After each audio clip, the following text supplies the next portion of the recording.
नमस्कार, मेरा नाम रविकांत चौरसिया। आप देख रहे हैं बोलता खगड़िया। इन दिनों खगड़िया के कई प्रखंडों में बाढ़ की विभीषिका के दंश झेल रहे हैं यहाँ के लोग। इन तमाम अपडेट्स को लेकर हम जानेंगे कि आखिरकार कितने पंचायत, कितनी आबादी प्रभावित है और जिला प्रशासन के द्वारा अब तक क्या कुछ उन बाढ़ प्रभावित इलाकों में उन लोगों तक मदद पहुंचाई गई है। और जनता की हर उम्मीद पर खरा उतरने वाले जिलाधिकारी डॉक्टर आलोक रंजन घोष जी हैं हमारे साथ इस वक्त बातचीत करने के लिए। सर, सबसे पहले बोलता खगड़िया में आपका स्वागत है। कितने आबादी प्रभावित है इस बाढ़ से? देखिए, बाढ़ तो खगड़िया में हर वर्ष आती है, लेकिन इस बार जो बाढ़ की विभीषिका जो उसका लेवल है या मैग्नीट्यूड है वो अन्य वर्षों की तुलना में काफ़ी कम रहा है। लेकिन फिर भी यहाँ पे जब बाढ़ आई है, गंगा और बूढ़ी गंडक मेनली इनके जलस्तर में काफ़ी ज़्यादा बढ़ोतरी हाल फिलहाल 3-4 दिनों में हुई, और जिसके कारण जो भी फ्रिंजेस में जो बाहरी एरिया में जितने भी मकान थे और जो वहाँ पर पानी आया है, लोगों के घरों में पानी घुसा है, लगभग 27,000 से भी अधिक की आबादी प्रभावित हुई है। इनमें से कई लोग ऐसे हैं जिनके घर में पूरी तरीके से पानी आ गया और कई लोगों के घर के इर्द गिर्द पानी रहा।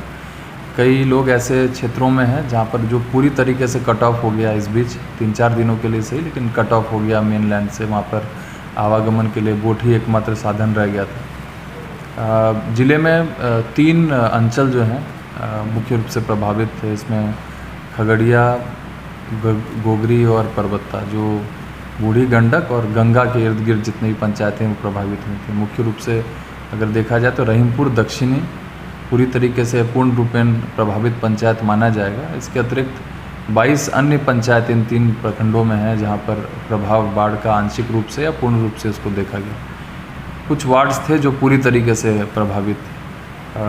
जो राहत का कार्य है, इसको हम लोगों ने जितने भी जिला स्तरीय पदाधिकारी हैं और जो प्रखंड स्तरीय पदाधिकारी हैं उनके माध्यम से इसको सर्वेक्षण कराया, लोगों की जो समस्याएं थी उसको देखा और पानी का जो प्रभाव है कहाँ कहाँ किस प्रकार से रहा है इसको भी देखा। इस बार की जो स्थिति थी उसमें क्योंकि जल स्तर में बहुत ज़्यादा बढ़ोतरी नहीं हुई थी, तो निश्चित रूप से उसका प्रभाव देखने को मिला कि बांध पर या सड़कों पर कोई आबादी या फिर जानवर नहीं दिखे।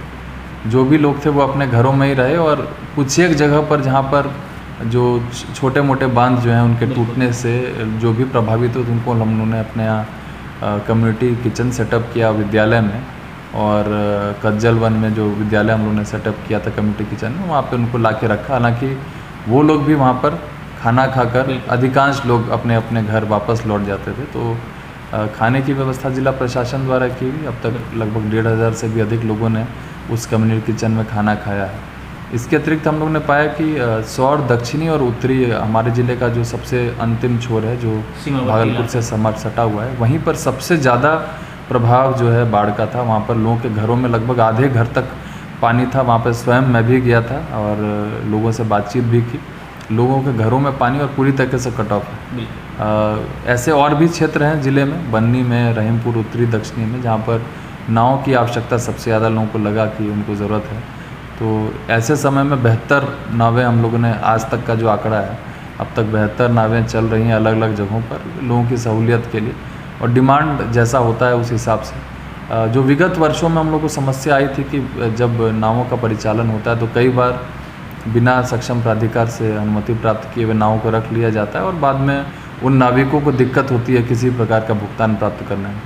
तो हम लोगों ने एक असेसमेंट अपने पदाधिकारियों के माध्यम से कराया कि अगर वाकई लोगों को ज़रूरत है और पदाधिकारी जो गए उनको भी लगा कि हाँ वहाँ पे ज़रूरत है, तो निश्चित रूप से वहाँ पे अचूक रूप से हम लोगों को वहाँ पे नाव उपलब्ध कराना है, जो हम लोगों ने उपलब्ध कराया भी।